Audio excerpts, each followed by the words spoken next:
নমস্কার বন্ধুরা, তোমরা সব ভালো আছো? আমি ভালো আছি। এটা চিংড়ি মাছ দিয়ে আমি শাপলা রান্না করছি। দেখো প্রথম থেকে শেষ পর্যন্ত।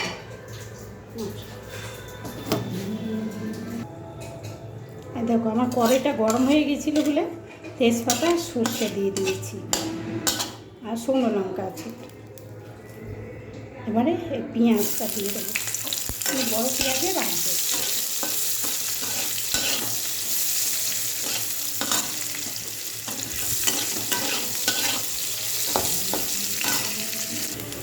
এই যে বন্ধুরা, হালকা করে পেঁয়াজটা ভেজে একটি সর্ষের মধ্যে দিয়ে পেঁয়াজটা হালকা করে ভাজা একটু। এই যে দেখো চিংড়ি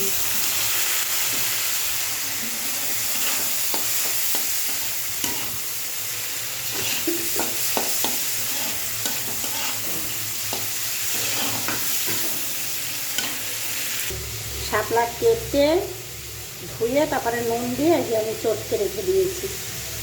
এই যে এটা শাপলা, এই শাপলা দিয়ে আমি চিংড়ি মাছ দিয়ে রান্না করব। কাটার আগে আমি তোমাদের দেখাইনি, কেটে ধুয়ে পরিষ্কার করে তারপরে দেখালাম। এটা কিন্তু নুন দিয়ে চটকানো পরে এরকম হয়েছে। এটা হয়ে গেছে, ভাজা ভাজা হালকা ভাজা করবো, বেশি ভাজা করবো না। হালকা ভাজা করবো। এবারে এই শাপলাটা যেটা দেখাবো না,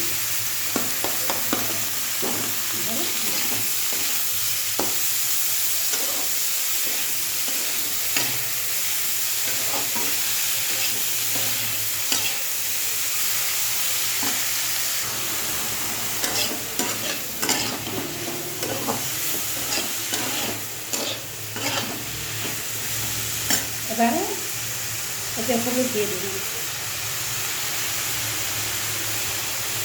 একটু জিরে দিব,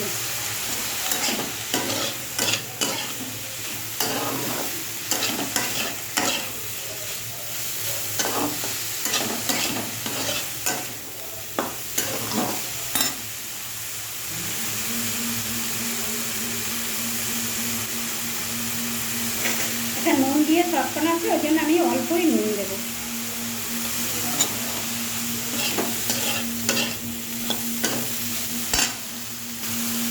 এই দুটো কাঁচা লঙ্কা দিয়ে, ওখানেও দুটো শুকনো লঙ্কা ফোড়ন দিয়েছি।